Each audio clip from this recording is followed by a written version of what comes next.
Ahora te contamos todo lo que pasa y lo que te va a pasar. Vos sabés que sí. Con Flor Halfon. Vos sabés que sí. Actualidad en La Negra Pop.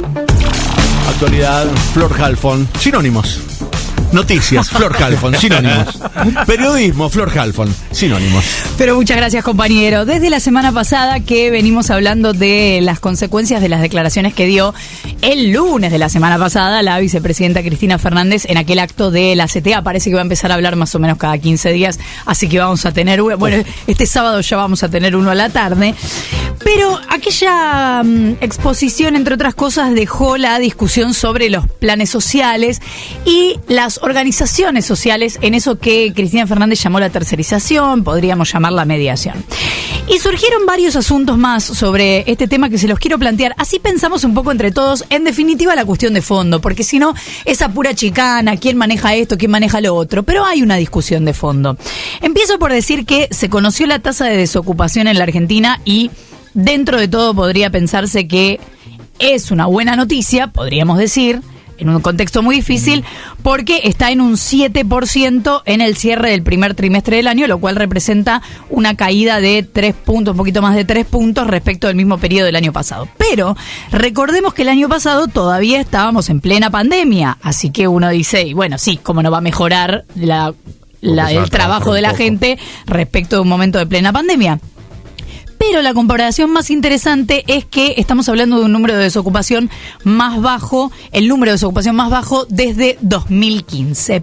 Pero, y hay un enorme pero, lo que está pasando desde 2015, en realidad desde antes también, pero sobre todo desde 2015, es que hay trabajadores debajo de la línea de la pobreza.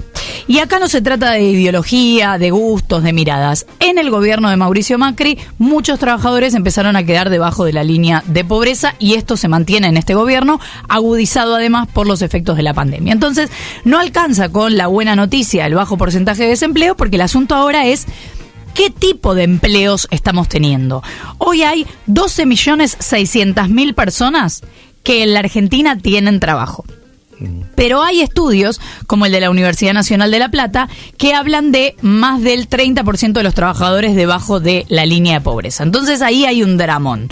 Y otro tema es que hay quienes creen que los planes sociales, específicamente los planes Trabajar, no hacen trabajar a la gente. Y lo que sucede es lo contrario. El plan Trabajar requiere una contraprestación, quería decir, del que lo cobra, que cumple tareas en alguna parte, a veces en una empresa, otras veces en cooperativas de trabajo de, por ejemplo, cartoneros, recicladores, son trabajadores de la economía popular, a veces están en los comedores, que es cierto que no son empleos productivos en el sentido de que no son empleos que después tienen un producto que se sale a vender, pero son empleos requeridos y hay gente que está haciendo ese trabajo.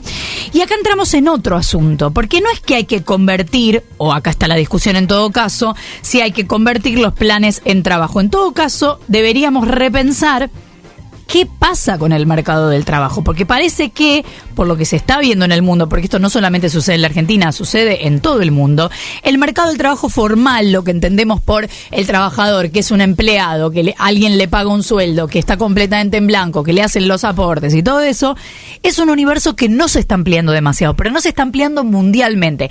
Mundialmente tiene que ver sobre todo en los países muy desarrollados, con las nuevas tecnologías y demás, ámbitos laborales donde no se necesitan más trabajadores, sino menos. La discusión en la Argentina es otra respecto a este tema, pero en definitiva no se está ampliando el mercado del trabajo. Se calcula que hay más de 6 millones de trabajadores en la Argentina que forma parte de lo que se llama la economía popular. ¿Qué es la economía popular? Es un mercado marcado sobre todo hoy por la informalidad, pero en este universo que les digo, cerca de la mitad ya están anotados en el Registro Nacional de Trabajadores y Trabajadoras de la Economía Popular, por eso digo, se calcula que son 6 millones. La economía popular apunta a un modo de producción diferente del que vemos como tradicional, y lo que explican sus protagonistas es que algunos están organizados, otros no están organizados, pero empiezan a generar una relación cercana con la comunidad en ese trabajo.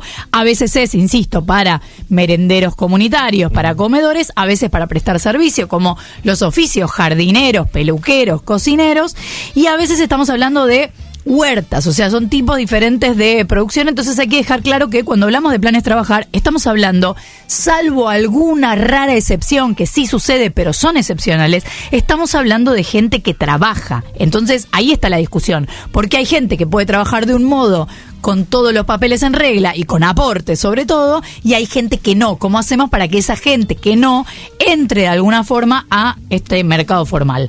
Lo que sugiero en esto es abandonar estas miradas desde el prejuicio, estas miradas que son una cosa o la otra, y empezar a meterse un poquito, empezar a animarnos a preguntarse de qué se trata.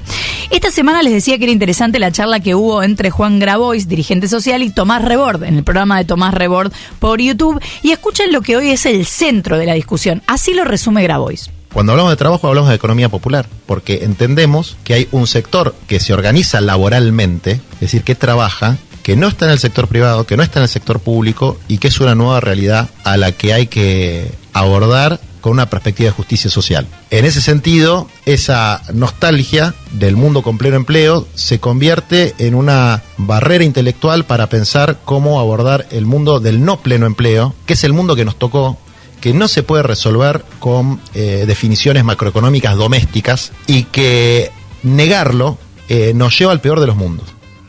O sea, él plantea que es mental la brecha que tenemos o la barrera que estamos teniendo para no poder pensar qué hacemos con ese universo de la economía popular, que, como les digo, estamos hablando de muchísima gente. Empieza a pensar el universo más kirchnerista del Frente de Todos, el universo que está más cercano a Cristina Fernández, empieza a pensar o a mirar con un poco más de simpatía una propuesta de Juan Grabois o de los diputados de Juan Grabois en el Congreso, que habla de un salario básico universal, que no es como el salario básico que se plantea en el mundo, por esto que les digo del avance de la tecnología, sino que es un poco menos de lo que se paga por los planes trabajar, pero que sería para todos, porque es cierto que los planes trabajar, lo que termina pasando es que de repente un vecino tiene una dificultad, aunque tenga trabajo, para llegar a fin de mes, entonces consigue esta contraprestación con el plan trabajar, y otro vecino por ahí en la misma situación no consigue este plan, porque tiene un número limitado el universo de planes. Entonces esto sería una asignación para todos. ¿Se puede hacer? ¿No se puede hacer? No sé, pero empieza a pensar el universo kirchnerista que podría ser una, ni siquiera sé si una solución, pero un comienzo de solución para este asunto. Pero en definitiva, si seguimos hablando de que el que cobra un plan trabaja o no trabaja, no estamos hablando de la cuestión de fondo, que es la que importa.